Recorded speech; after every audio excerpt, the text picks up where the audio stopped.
Okay, now one of the first things I want to teach you is what we call a walking bass line. All right, now a walking bass line, they call it that because, well, it sounds kind of, the notes are kind of walking along, they're changing. You hear a lot of that in boogie-woogie music, you hear a lot of it in like the 50s, that kind of thing. And I'm going to give you an example. When we talk about a walking bass line, we're talking about something like this.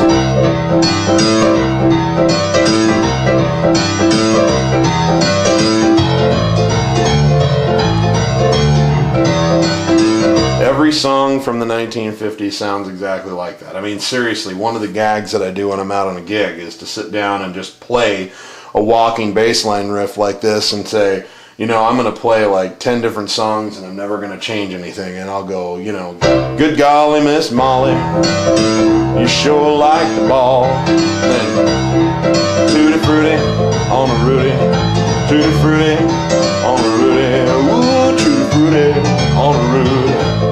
A wop baba loop baba lop bama, don't be cruel to a heart that's true. You know, you ain't nothing but a hound dog, crying all the time. Anyway, we're not going to keep going, but as you can see, like oodles and oodles of songs can be used in that template from that era.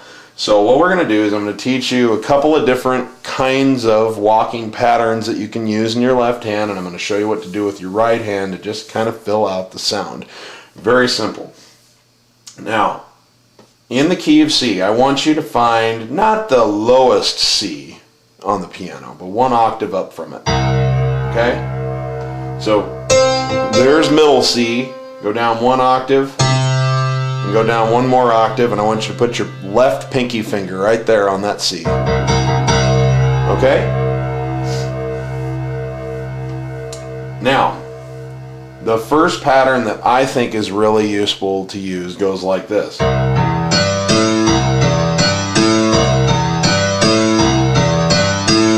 Okay?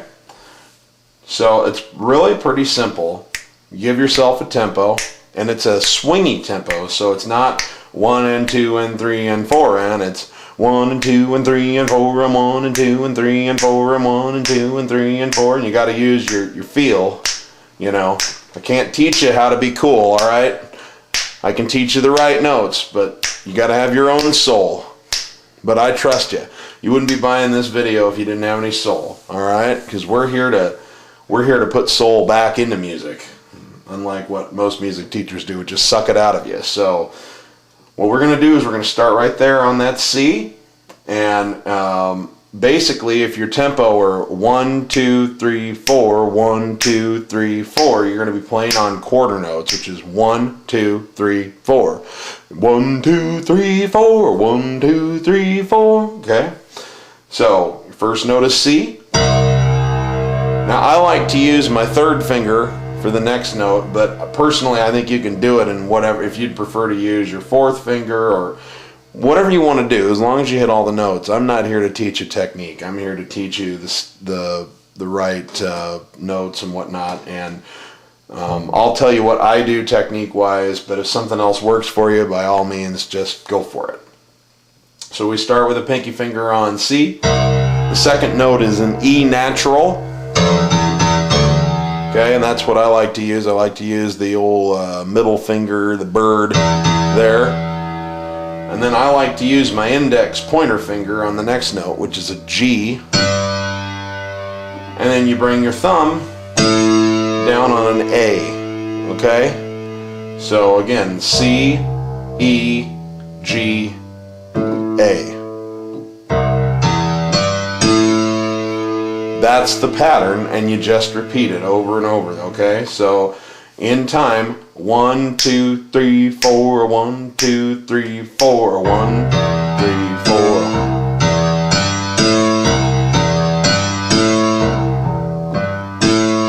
Alright? Not rocket science by any means. Now, I want to point out, this is sort of a simplified version of a boogie-woogie riff. A boogie-woogie, there's a lot of different ways to do it.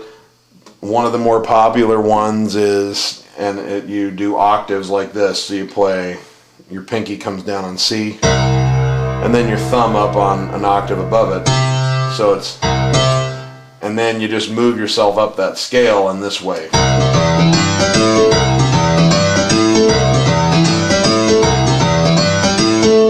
Now, if you want to take the time to practice and get that left wrist so that you can do that seamlessly, it's got a cool effect. I never do it. It's not that I couldn't, clean it up and get well at it. I've done it before in my past, but it's really, for me, that has not been a technique that's been important enough for me to stay brushed up on.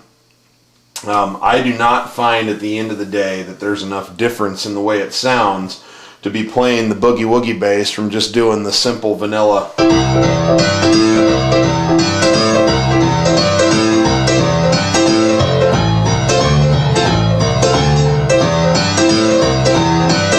Okay, that's just me. That's a practical thing for me. I go out and I play gigs all the time, and I really like to be as tuned in to the crowd as I possibly can be, and I find that the more complicated I make what I'm playing, the more I have to focus on hitting the right notes, and the less focus I put on really communicating with my crowd.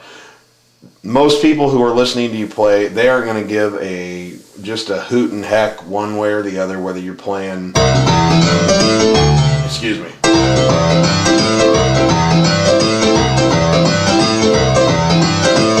they're not going to care whether you're doing that or just, they won't even know the difference. So if it's something that's important for you, you can learn the Boogie-Woogie style. I'm not really here to teach Boogie-Woogie because I don't think it's necessary. I think that too many people get hung up on it and then they don't go out and play and share their gift with other people, which is a real tragedy because they're busy sitting at home trying to learn something that they don't need to know how to learn to entertain people. So, that's completely up to you. But that's more of an ego thing than a necessity thing. So we're going to focus on the vanilla method here today. But anytime you want to, if you want, feel free to add those octaves. And then follow the same pattern with your hand if you want to learn the Boogie-Woogie style, the pure Boogie-Woogie style. So this has got kind of a bright, almost swing tune sound to it. It doesn't have what we call a dominant seventh sound to it. Alright, it's a little bit less bluesy and a little more swingy.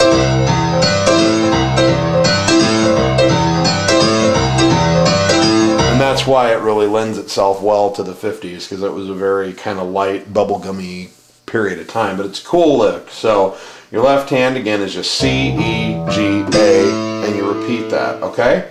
Now, what I'm going to teach you is called a 24-bar blues progression, and that has to do with the chords that you play and what part of the key signature you're in. It's got some theory stuff. You do not need to understand all that for this video. I'll go into that kind of thing a lot more in detail in the understanding chords on the piano video, so we won't have that discussion in length here. But we're going to do essentially, we start on the one chord. In this case, since we're in the key of C, that'd be a C chord. Okay.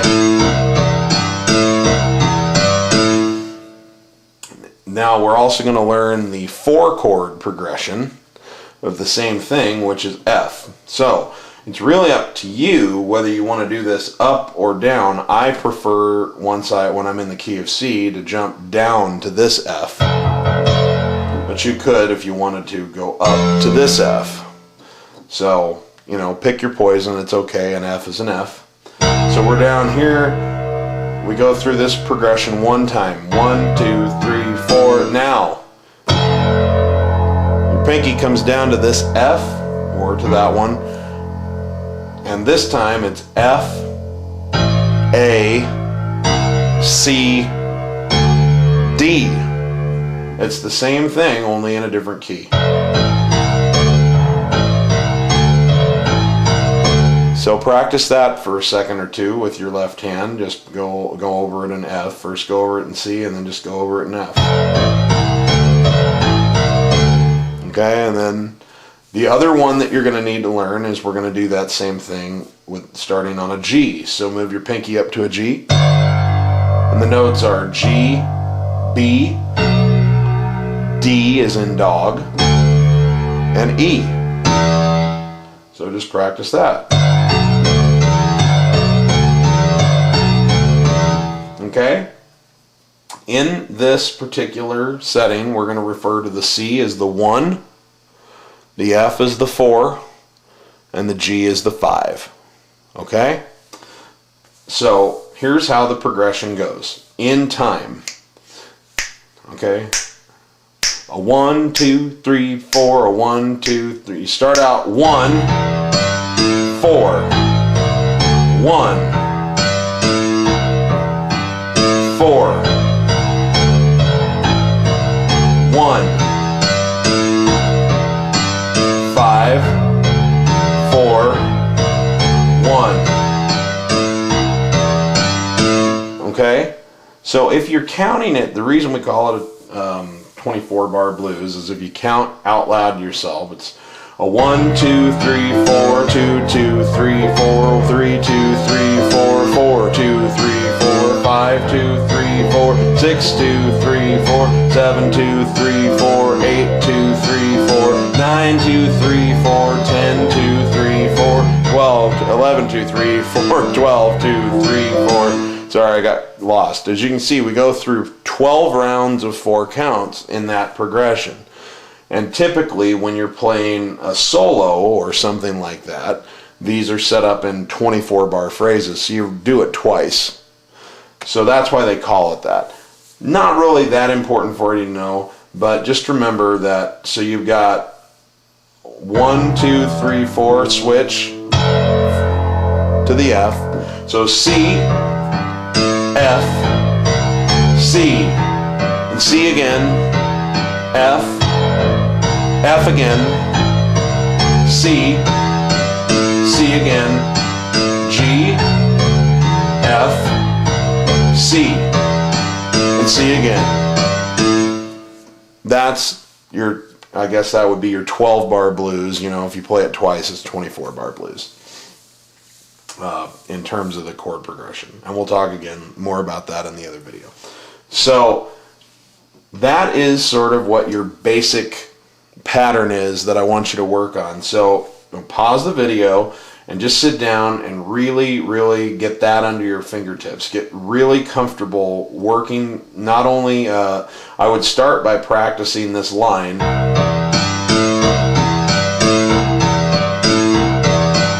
In C, and then practice it in F, and then practice it in G. And once your hand feels comfortable with each of those, then I want you to go through and just practice making the transitions. Remember, it's C, then F, then back to C, C again, then back to F, and F again, then C, and C again, then G, and F, C, and C again. Get your left hand used to that. Pause it, practice that a little bit, or, come back to it at any time. And then I'm going to show you what to do with your right hand to fill that sound out a little bit in the next section. Okay, now I'm going to show you what to do with your right hand while you're playing your walking bass line that we just worked on. Okay? It's really pretty simple. You are going to be playing on offbeats. So if you're in this tempo, 1, 2, 3, 4, 1, 2, 3, 4, you want to subdivide that to yourself and say 1 and 2 and 3 and 4 and 1 and 2 and 3 and 4 and remember, we're swinging it. We're not going 1 and 2 and 3 and 4 and 1 and 2 and 3. That's for geeks. We're not geeks here. We're playing cool music. All right. So people who subdivide like that when they're playing this kind of music need to have a piece of paper in front of them to play, and that's not what we're all about. We're not going to handcuff ourselves to sheet music here. Alright, let that soul come out. So anyway, 1 and 2 and 3 and 4 and 1 and 2 and 3 and 4 and 1 and 2 and 3 and 4 and 1 and 2 and 3 and 4 and the chord that I'm going to show you to play in your right hand, you're going to be playing on the ands. One and.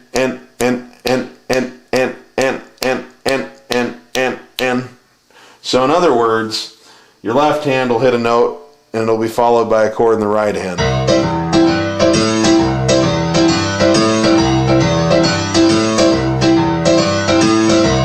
And what I'm going to do to help out with this a little bit is I'm going to start a metronome. That's probably just a smidgen bit fast. We're going to back that off to 120 maybe. 1 and 2 and 3 and 4 and 1 and 2 and 3 and 4 and not bad. Turn that up so we can hear it. Here we go. Now, let me get back to the voice that we want to be on here. Off that, we're gonna use that count. 1 and 2 and 3 and 4. And so this is your downbeat. So with that metronome clicking, I want you to, with me, I want you to try and play on the off beats. Okay? 1, 2, 3, 4, 1. Actually, wouldn't hurt if I showed you the chord first. I apologize. But what we're going to do is I'm going to show you the practice technique we're about to use. Then I'll show you the chord, then we'll do it again so you can work on it. But 1, 2, 3, 4, 1 and 2 and 3 and 4 and 1 and 2.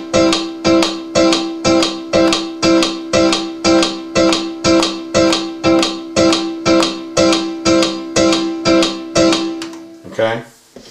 So, let me show you the notes and then we'll work on that. When you're playing the C round down here with your left hand, the chord you're going to play in your right hand, I want you to put your thumb, well, find middle C, which is right here. I want to move your thumb down to the G below it. Okay?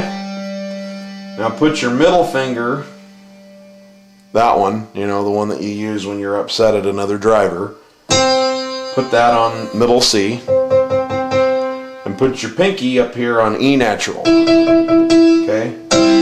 There's your chord.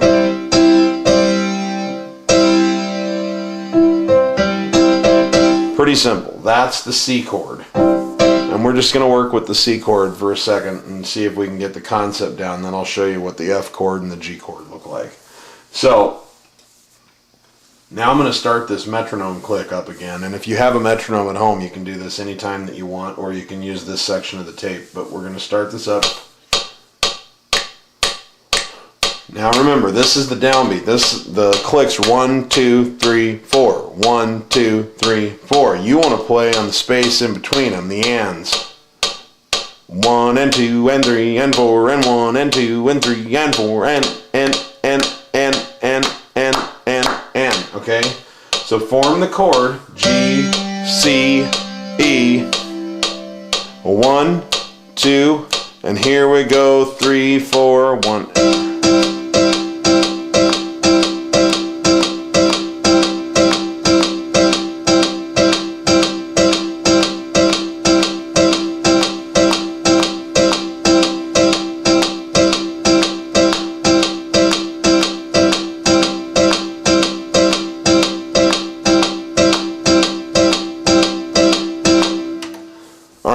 Well, I'm not there to prove it, but I can tell you did a great job. All right, so give yourself a pat on the back. These kinds of syncopations can be difficult sometimes, but once you get the hang of it, I promise you it's not going to be a problem at all. And the best part is that essentially you're going to have, each time you hit a note with one of your left fingers, you're going to have a trigger. See, 1 and. Oops.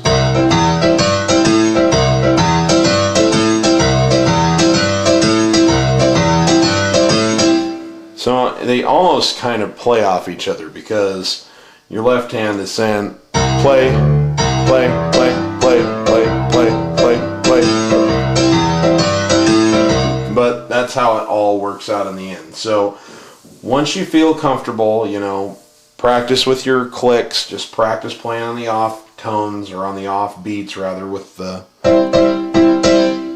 chord. And once you're ready, then I want you to take that left hand pattern on C and start playing it. 1, 2, 3, 4, 1, 2, 3, 4, 1, 2, 3, 4. And then start adding in these off beats with your right hand on that chord. 1 and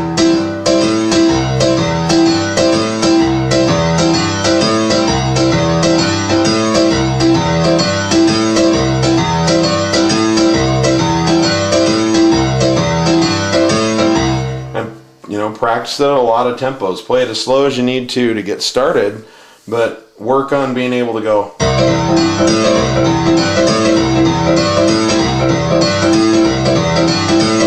And the same thing, you can slow that sucker down and it still works.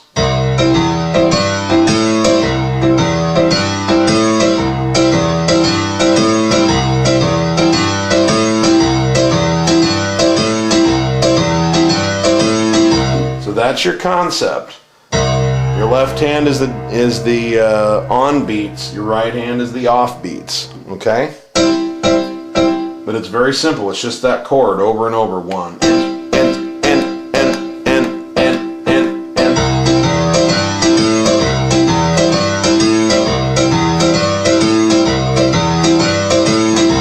Okay? Now, when you're playing the F part of that 12-bar blues progression that we worked on, you move your hand from this chord that we just learned. Now you shift your thumb up to an A. Your index finger is on middle C. And your pinky goes up on F. That is an F chord, an inversion of an F chord, which I will explain what that is in the other video. Okay? So that's the same concept. This just continues to go on those off beats, only this chord now.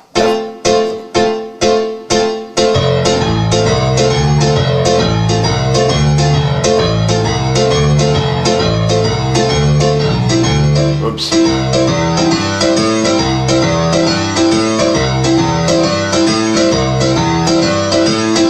Okay? Not rocket science at all. You just form the chord and do the exact same thing with it that you were doing with C. And then you move for the G chord. You are here, A, C, F. Keep your hands in the exact same formation. You just move that sucker up one white key all across the board. A turns to B, C turns to D, F turns to G. Okay?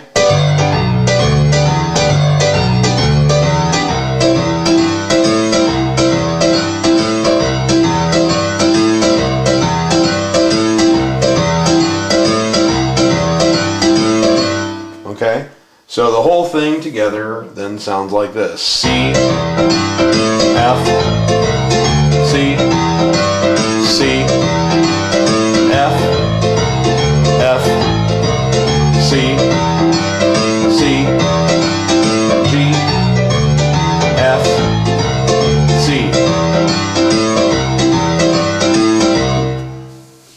Okay? Not that difficult, honestly. Very, very simple stuff.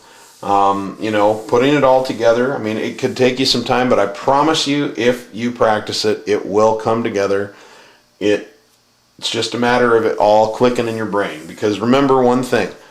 I mean, think about this. When you put your hands like this, you know, like Mr. Spock or whatever, okay?